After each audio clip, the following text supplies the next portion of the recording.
Broadcasting from the business capital of the world, this is the Podcast Business News Network.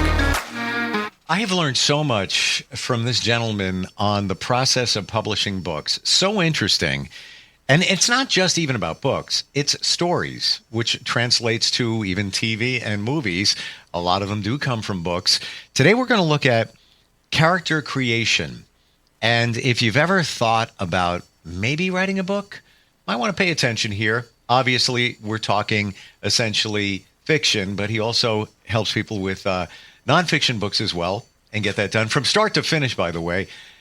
Mark Pogodzinski is here from NFB Publishing. He's our Professional of the Year. Welcome back. How you doing? Good. How are you? I'm good. So character creation, do we want to start at a certain age level, when it comes to characters? Or is it just in general? What do you think? I guess it depends on what type of book you're going to write, even if it's just a story. We should have in mind the audience who we're writing for, if it's going to be young adults, children, or adults.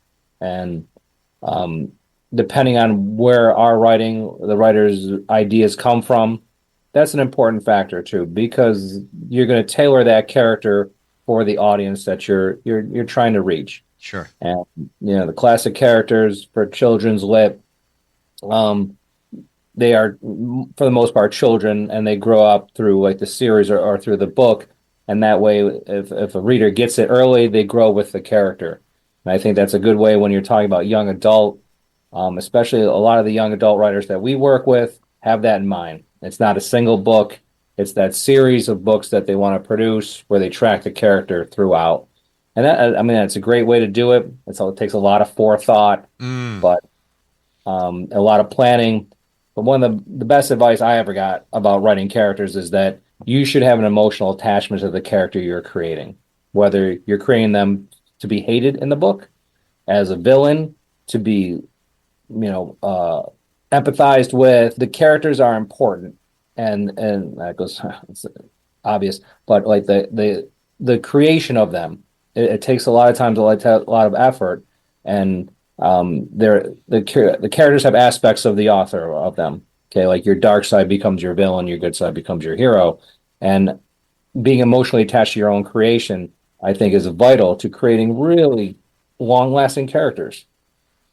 Do you feel that many authors, no matter who they are, whether they have experience or not, when you create that character, there are traits of you in many of the characters. Could be a little tiny trait, but it's really you. I think it has to be, right? I mean, it's almost impossible to create a character solely apart from you, whether it's the way they speak, a turn of phrase that you include in your book or your short story that you use or that you overheard. I think we mentioned it once before, authors have to be observers, and they're observing the world around them, they're observing the people, and they're also introspective. Like, what drives me? What are some of my, not positive thoughts? Could I use those? Could I translate that into a villain or someone who needs help in the story? I think all the characters, all the great writers have aspects of themselves in their characters. Okay, it might not be a lot, it might be a little, but there's something there that connects you to your creation. And again, I think that makes more vibrant character. I think it makes for a better book. And then it almost becomes easier to write because you know what that character is going to do, because that's what you would do. Or in case of the villain, that's what I would never do, but I kind of want to do it. And now I'm going to be able to get away with it in my fiction. And I think you really get into it. And then again, writers is not a trance, but similar to a trance-like state. An hour and a half's gone by, and you're like, I have all these pages. I've created this character. I might not use them in this book I'm writing right now, but this is something I'm gonna use this character again and again. So to recap what we're talking about at this very moment, do you feel that if you're going to create a character and a story, that you should really be thinking about other books? It's not just this is a one-off. That's a tough one. I don't write in series. When I write my novels, they are singular novels. And then when I'm done with it, if I like that character and the character survives that first book, then I might think about a sequel beyond that. That's the way I do it. Other people think in terms of sequels, in terms of the entire plot line. Classic example is Harry Potter. Harry Potter goes through different grades. Each grade is a book that was planned out from the very beginning. Those ideas were there. This is what I can do with it. Characters are mentioned in the first book who don't pop up until the third book. Incredibly intricate planning. And again, some people can do it. I like if a character survives or a character becomes interesting as I write, then I'm going to use that character again. It might not be a sequel, but I like that idea. Like the random character pops up in all your work, and those people who follow you, who enjoy your work, or are a fan, they're like, okay, this character pops up again. So again, it really depends on what you're going for. If you're going for the full-fledged, Lord of the Rings trilogy, I got it planned out. Excuse me. Then go with it. Again, it takes a lot of planning. Another one, George R. R. Martin with the Game of Thrones stuff.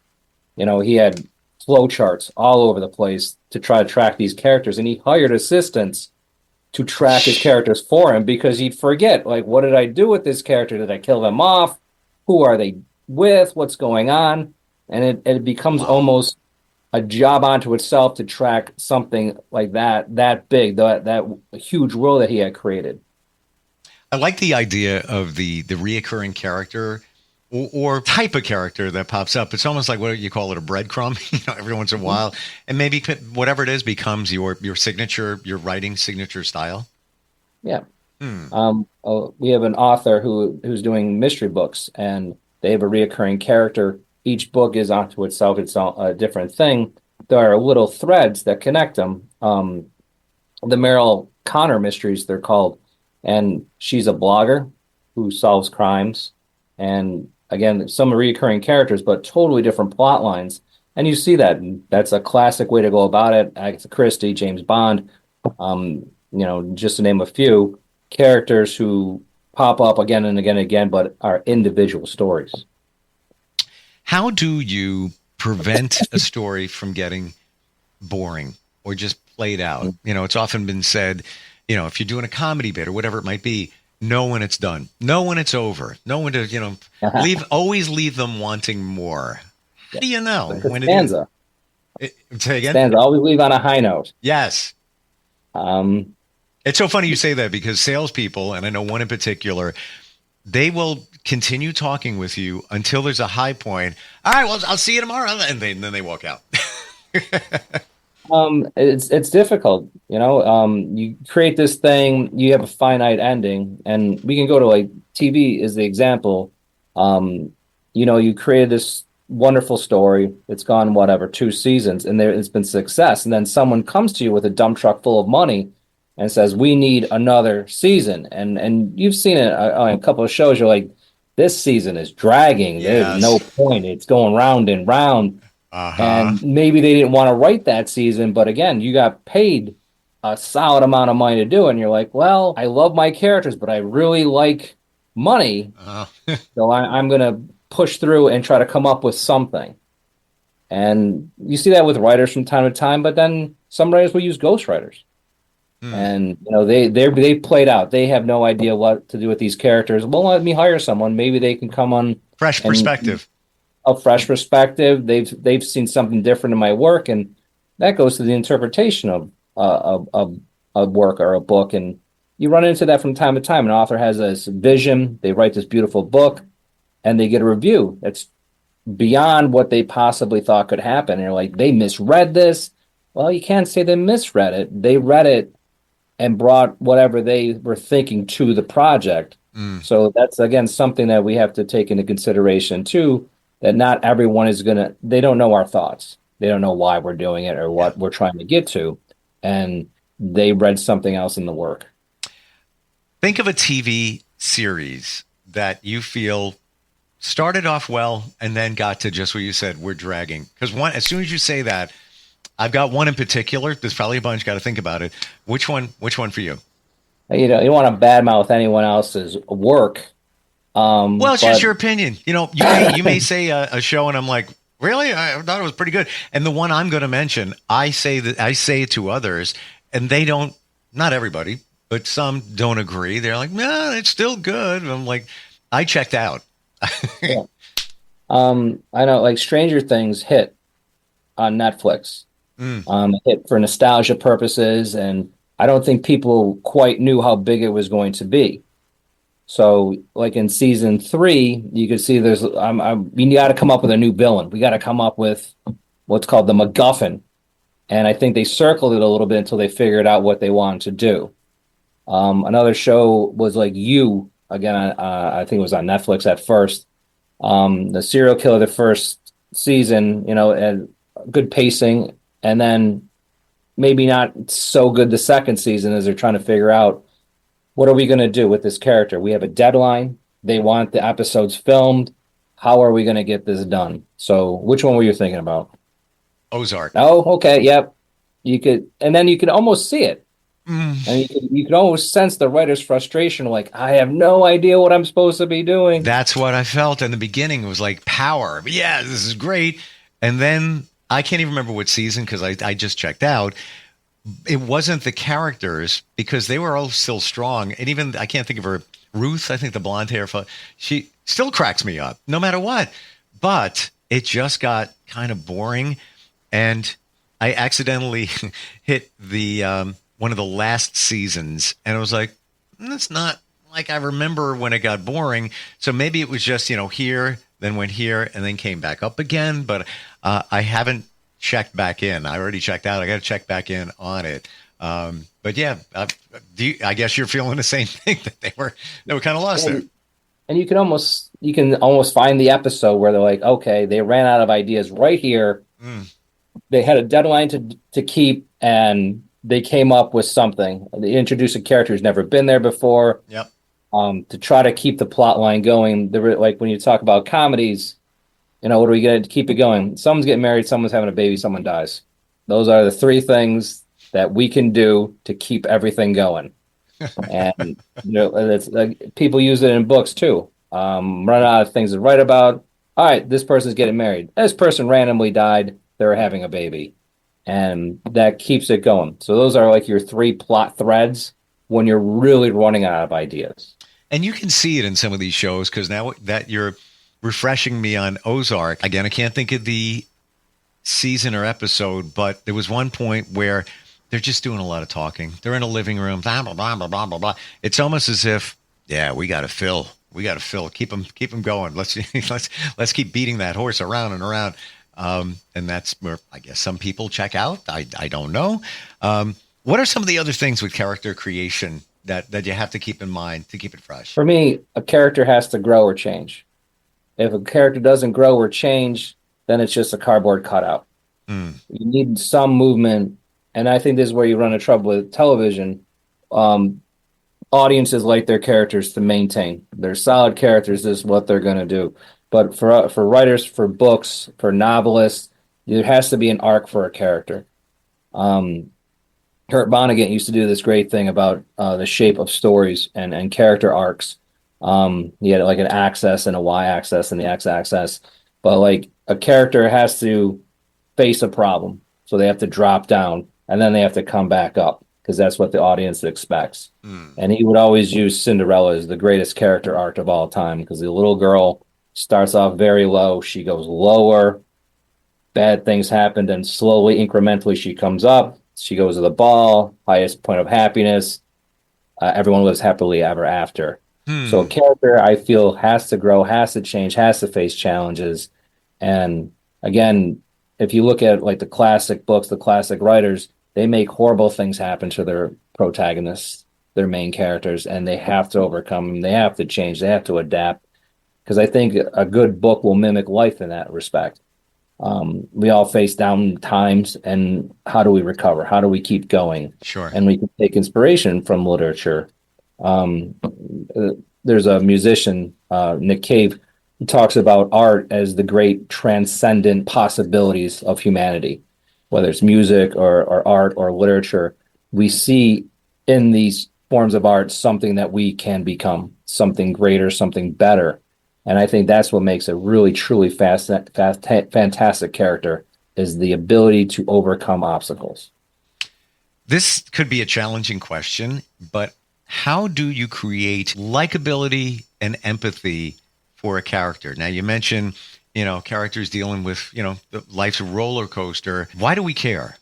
What's being done there to make us care about a character? The great capacity of human beings is that we can care about almost everything or anything. There's a when I teach, I do this little trick. You take a pencil, and this pencil's name is Fred. Fred's got a family. He's got a wife. He's got a kid. He's got a job. So the pencil is Fred? The pencil's Fred. And he's gone through a lot. He had a tough time as a kid. He overcame it, and then I snapped the pencil in half. Does anyone worry about Fred dying? And some students are like, "Oh my God, Fred!" They're like, it wasn't Fred. It was a pencil that I just made up a story about. So human beings can connect. That's the great compassion of being human. We can connect with anything. So tapping into that true empathy, where the character becomes so much more than words on a page, that they become part of your life, your family. You quote the book. You think about the character when you're not reading the book. There are so many different ways and so many ways to create that empathy. Okay. And again, for me, it's the overcoming of obstacles, dealing with emotions that are toxic, but being able to come through on the other side. And a lot of the characters that I love do that all the time. And then there are certain characters like the villain, the tragic villain, that you're like, I understand why you're doing these things. You're angry, you're resentful, but will that villain come out of it? So creating a character, it's easy and it's difficult because human beings can empathize with almost anything. What will make your audience truly love your character or hate them? It's one of the great things that writers can do is to create an emotional response on a piece of paper, or someone throws the book or laughs out loud or cries because they've read certain words in a certain sequence and that has touched them. And in their mind, the character of Fred, they picture their father or their uncle or someone that they truly cared about, and Fred becomes something real to them. And then when you snap the pencil, they get all upset about it. Why are some authors better at creating that connection and caring for a character? I think it probably goes to your personal empathy. Okay, artists, I think writers fit into this. We are over empathetic from time to time. We start caring about things that we have no control over, and we want to fix it, and we want to help, and we want to make sure that everyone is going to be okay. And then that feeds into our writing, our inability to control life's tragedies factors into how we write. Again, to quote someone smarter than myself, what humanity is at its base is broken, and we're all trying to fix ourselves in one way or another, whether it's be through art, whether it's through relationships. Sure. We want to make ourselves whole, and that's, I think, what makes a good writer, understanding that and tapping into that and making that character striving to be whole, but always knowing in the back of our minds it's not possible. I never thought of the empathy aspect. Side note, I'm the one that says to other people, do you realize you're an empath? Do you know you're an empath? And I have a friend who's a nurse. Every third day, she has to take off because she just can't, deal with the pressures. She doesn't realize it. She's I'm just drained. I said, because you're an empath. So I wind up taking a strength assessment test. I'm on the board of the Girl Scouts. It was just an exercise. Here, take this test. It's the Clifford strength assessment test. Yeah. 34 strengths it identifies. It's like a half-hour rapid fire, on your phone, answer this question in this time. So I get the results back. Number 1 for me is communication. Okay. Yeah, I get it. Surprise for me. Number 2 was empathy. So here I am calling out everybody and I'm the empath. I never realized that. I figured, all right, so, out of 34, maybe halfway, 15, something like that. But I never realized it. Would you say you're an empath? Well, you have to be an empath to realize other people are empaths, because you're understanding what they're going through, and you can almost put yourself in that situation. Your friend, you're exhausted because you care so much. And I know that because despite my maybe not knowing it, I care. Mark, how did I not figure that out? Like, I not figured that out. I don't know. But I get, grown man, there was a big storm, wiped out a huge pond in our area like 2 months ago. It's just big. You take your family there for decades. Just wonderful. Just a great place to go. And, there's big, fish this big, 50 years they've been growing, and they're just floundering in the mud. And I actually got sad. I'm like, my gosh, look at that. The wildlife and everything, the water's gone. It'll be years before they can fix it again. And a friend of mine's like, hey, you a tree hugger? Why are you getting upset over that? I'm like, I can't understand how you could not. But now that person will care about something else. Right. Yeah. Like the price of gas or something like that. Yeah. Or like the strangers on the football team. Like Right. They live and die with a team. And like, we can't discount that, because that's a fundamental part of being human. And it goes to that idea. I'm just trying to make myself whole. I'm sad about the fish. I'm sad about, for me, the bills. And if everything works out, then I'll be fine. And I think that striving, that plateau that none of us can ever possibly get to, that's what makes for a good character, and that's what makes for a good story. Yeah. Yeah. Well, I'm seeing it now. I never even considered that writers, for the most part, have to be empathetic, because they put that into their characters, and that's how we feel for the character, because they get it. Now I get it. Your friend who's a nurse, I've known writers who are physically exhausted after writing because they put so much into it. And I've seen this with other artists too. I have a friend the violinist, after a performance, she is exhausted because everything she had went into that piece of music written hundreds of years before she was born. But she connected to it, and then the audience connects with her emotions as she's doing it. Yes. And again, that's what we're trying to get to when we write. We're trying to reach out through our pages to absolute strangers and make them cry, laugh, be angry, or whatever it may be. I'm a firm believer, and maybe this is a digression, in energy. And I feel that anything we do, we put a certain amount of energy into it. And that's why some things are more popular than others. This artist is more popular than this one. This one stood the test of time than this one, because it's the energy imprint, call it the empathy, whatever you want to call it, that they put into it. And then we receive it on our end. And that's why it makes a mark. Same thing with music. Why? There's millions, bazillions of people that are very talented, but how come only a few of them become popular? And I'm talking outside of marketing and all of that. Why does it resonate? There's got to be something there that's going into it. I think it's the energy that you put into it. Like your friend that plays violin. She puts a lot of energy into it. Why are people enjoying it? All right, they know the songs. They've been around for a long time. It's what she put into it. And I think it's the same thing with authors and writers. I think absolutely. And again, you're trying to connect with strangers who you're never going to talk to. Yep. And you're trying to get them to read your work and to, take your characters that you've created and make them their own. Yep. And they become important. And then the book becomes important. And then the empathy and the caring, it comes through. And I think a good writer can make that happen. And it doesn't happen all the time, but I think there are moments where it like a puncture. Yeah. And you push through and you make that connection. Yeah. Learned a lot today. Super cool talking with you, Mark. Really. It's always a pleasure. Really awesome. NFBpublishing.com. If you thought about going down that road, you've got some ideas, whatever it may be, Mark does it from literally start to finish, right down to helping you market the book. Awesome covers he does with his team and all of that. Start a conversation, nfbpublishing.com. Thanks for being here today. Really appreciate it. Thank you. Have a great day. You too. We'll be right back.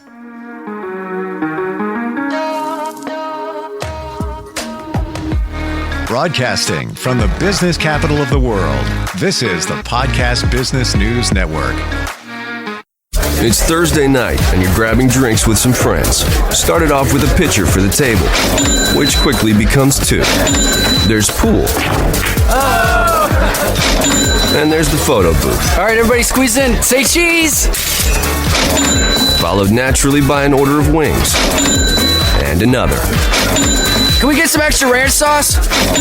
Then there's the ceremonial nightcap. So what are we doing this weekend?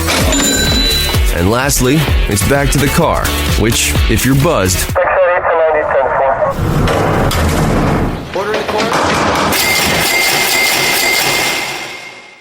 could be the most expensive night of your life. Getting pulled over for buzz driving could cost you around $10,000 in fines, legal fees, and increased insurance rates. Nothing kills a buzz like getting pulled over for buzz driving, because buzz driving is drunk driving. Brought to you by the National Highway Traffic Safety Administration and the Ad Council.